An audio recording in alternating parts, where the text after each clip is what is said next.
Hey everybody, so welcome back to Jim Bob's Garden.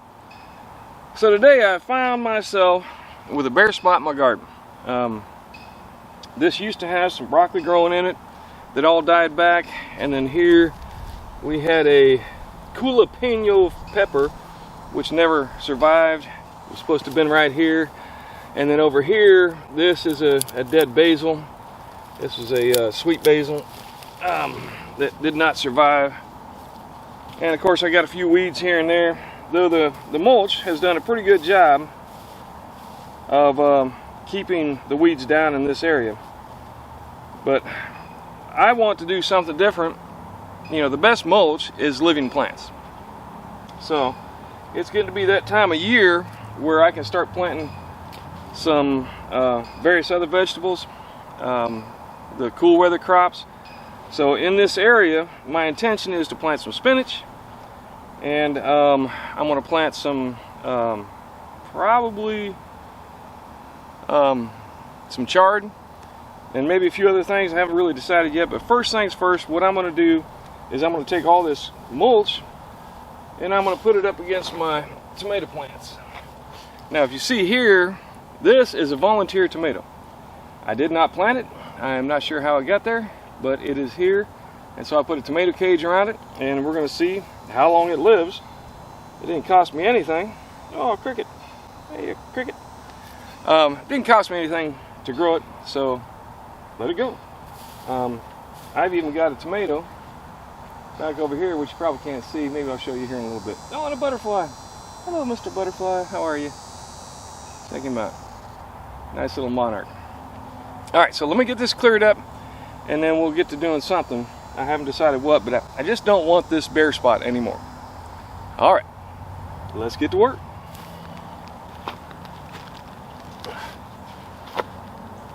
All right, so now we got a nice bare slate to work with.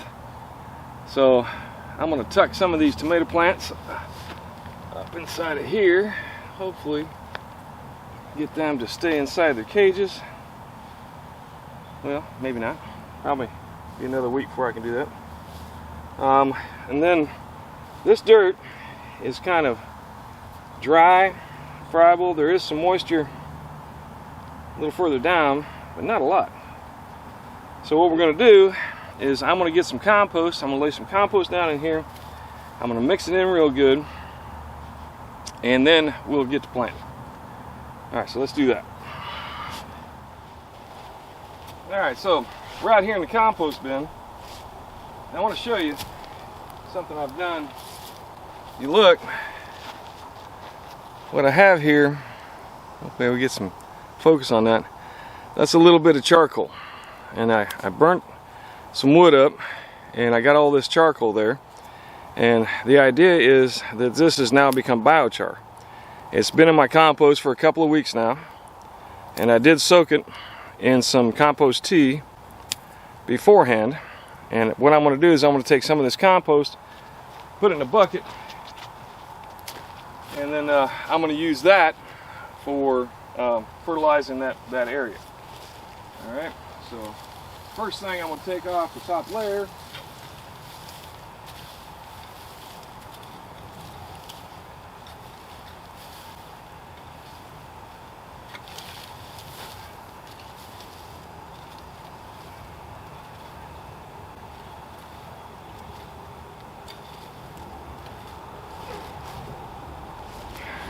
Now I was trying to save this compost for the spring, but I think if I get it in there now, get some plants growing in it, that it'll probably do me more good to have it in there now than I would if I waited till spring to do it.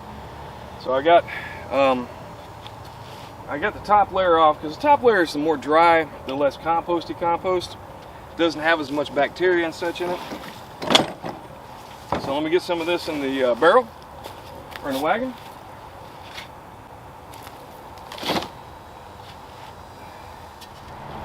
Alright, so with my shovel here, I've taken out basically 2 buckets of dirt. Now the dirt here is very sandy still. I mean, it is getting better than what it was originally when I put it in here. I've got a mosquito in my face. All right. And some of it, as you go down a little deeper, it is still moist, but it just doesn't hold the moisture like I want it to. I water this pretty much daily, so it's hard to believe how dry this is. And part of that's because it's so sandy. So what I'm going to do is I'm going to get in here with that compost. I'm going to put all the compost in place, and I'm going to stir it around with the existing dirt, mix it all up real nice. And I know this is not no-till, but I don't know that I can improve this soil from the top down enough to actually make it into a really viable garden space. I've gotten some things to grow here, and they've grown a lot better the past year than they have in the past, but I want to continue to make this better soil. So I'm going to go ahead and add that compost in and stir it around. So let me get to work on that.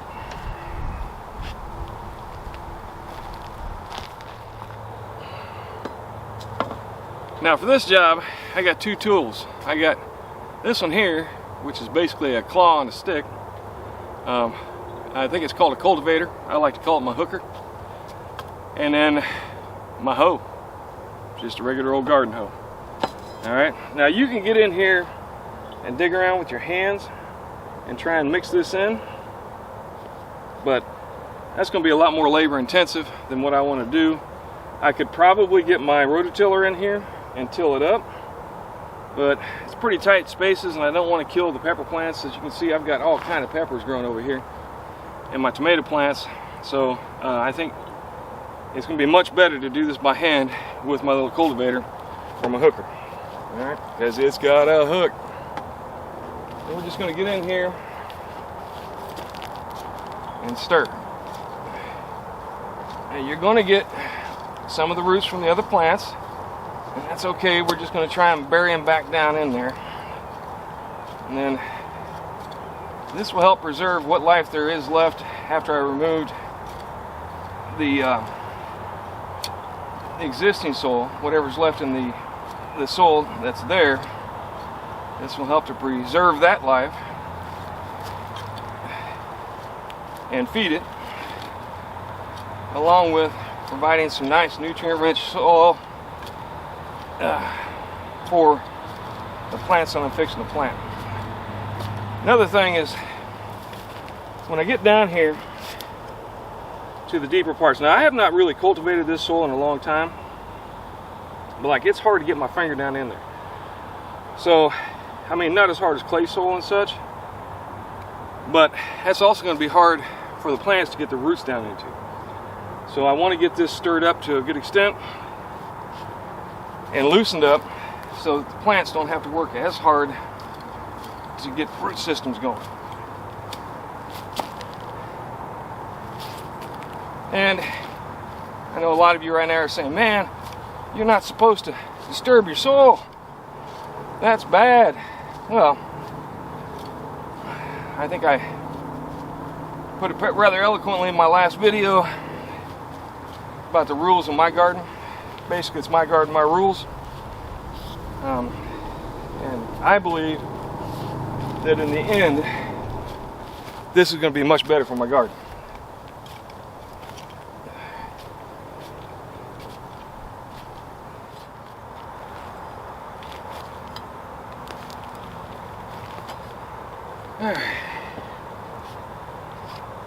Now, once again, my garden, my rules, right? So I get to decide when it's time for a coffee break. And it's time.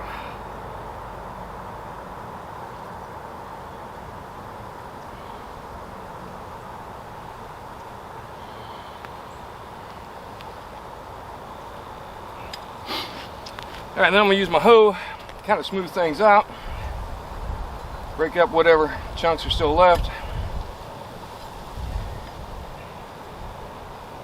and get this soil into more of a plantable state. Now you can plant in soil just like this, no problem, but I like to make my rows just so that is a lot better looking dirt. Now this is the only fertilizer that I will be using in this area. I will not use chemical fertilizers Unless, now, if I was hungry, if we were looking at an emergency and I could get fertilizer but not food, I might be more tempted to do so. But it's not, and we're not, so I'm not. All right. Again, it's your garden, your rules. If you want to use fertilizer, that is your decision. But here in Jacksonville,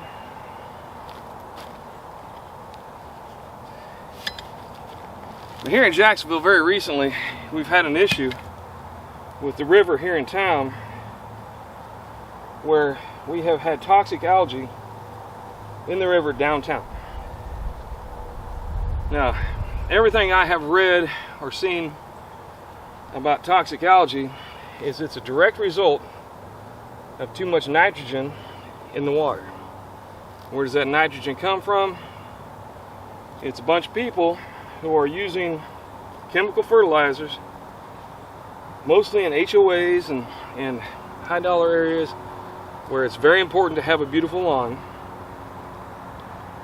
But a lot of this just comes from trying to have these pristine, green, beautiful lawns 24/7. And in fact, this is actually enforced by many of the HOAs, homeowners associations throughout town. And I'm going to tell you, especially here in Florida, if you guys want to do something sustainable, if you want to protest something, protest HOAs that require you to have only St. Augustine grass with no weeds that has to be green and beautiful at all times. In some HOAs, if your grass turns brown at all, at any point, you have to dig it up and replace it with new sod. Now, how ridiculous is that? And you're almost mandated, because you're not going to be able to keep your lawn in that shape without it, you're almost mandated to use spray services that come in monthly and spray chemical fertilizers on your lawn. Where does all that go? It all goes back into the watershed. Every time it rains, that runs off, fertilizer gets into the water runs down the river and into the ocean, and this is why we have these toxic algae blooms in a lot of the places here in Florida. We got to stop, man. It's killing us. It's killing the fish. It's killing the oceans. It's killing the natural biodiversity of life here in Florida. Got it all prepped up, got it all looking good. And what I'm going to do is I'm going to plant the last remaining little bit of my carrots. I'm going to put some Swiss chard in there. Now, this is the red Swiss chard, which we like. My daughter doesn't much care for it, but that's okay. I actually just went crazy searching through the whole house, like, where are my seeds? And I forgot. I gave them to my daughter. So I'm either going to have to get some more. Hopefully she will not have used them all. She's got a small garden spot. So I will have to go get some from her, which we're going to her house tonight. And then here is some cilantro I started in pots from seed. And I'm going to put that around as some aromatics to try and help keep the bugs off. All right, but the whole point of the way we're doing this is what's called a polyculture. All right, now what's a polyculture? A polyculture is basically just a group of plants that is not the same. And the point behind that is to hopefully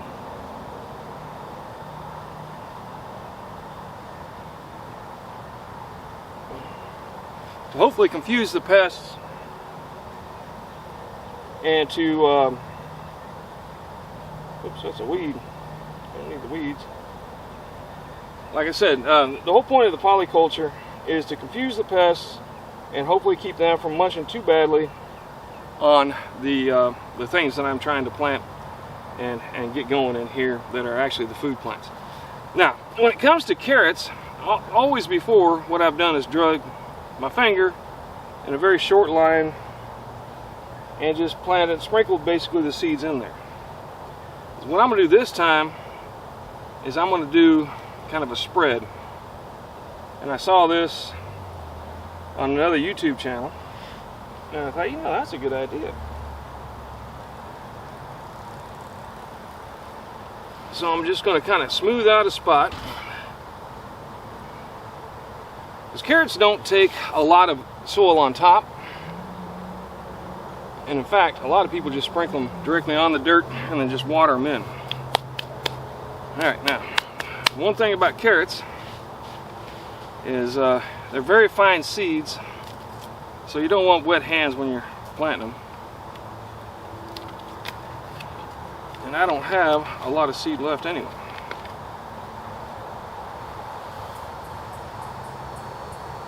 I'm going to use all of this. And then you just basically want to sow them around.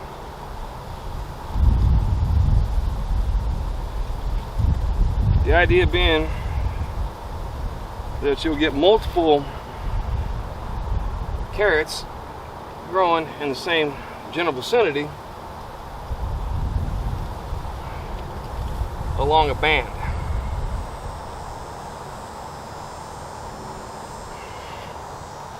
Now, like I said, this is new for me. I've never done this before, but we're going to give it a shot and see how it works. Now, do not mulch your carrots until they're well established. Well, alright, once again, your garden, your rules. I do not mulch my carrots until they're well established because they're a very weak plant. And I have found that even having a trench in the mulch and then planting carrots in there and then just allowing the mulch to slowly kind of work its way back in through rain and such has caused me problems growing carrots in the past. Alright, now the chard says 1/2 inch deep, and I'm going to run that row back here. It's going to be more in with the pepper plants. Man, look at that soil. That is such nice dirt. Man, I love it.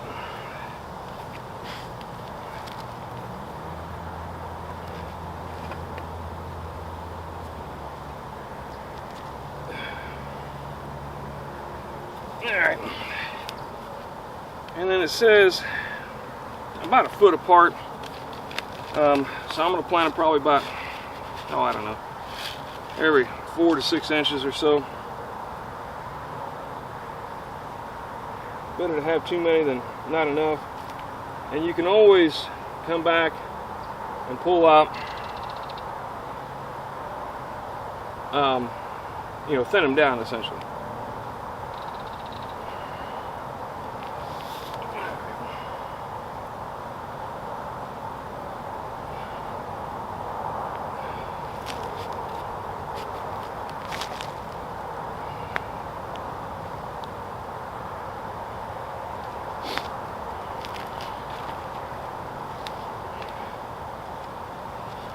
And this is a rhubarb chard from Burpee,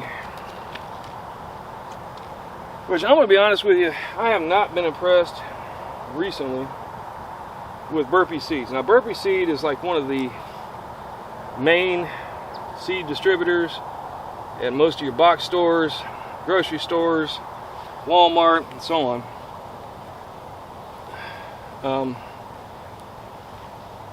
I've been trying to do other places online, and it seems to me like I get better success that way. Alright, so I got chard there, I got carrots here, and then once I get my seed back from my daughter, I'm going to put spinach in between. And then I'm going to take all of this cilantro and I'm going to plant it in various spots as well. Keep in mind, like I said, I don't believe that the cilantro is going to do well. It's really a summertime crop, but if it does and it helps to confuse the pests, that's a bonus. So that's a little bit more of my garden. I think that's the last of my carrot seed. I might have to go get some more carrot seed. I got some purple carrot seed, but I do really like these Danvers carrots. they seem to do better here. It might just be my imagination, but it does seem like it's a lot better variety for my particular area. Alright, so there you go. I've taken a bare spot because bare spots are bad, and I've turned it into, hopefully, another fall garden. So I got the soil all done up, got it all mixed in, and then we got the cilantro planted in here, you know, along with the tomatoes, the peppers. There's a little bit of basil back over there, carrots here, chard there, going to be some spinach in the middle as soon as I get the seeds back from my daughter.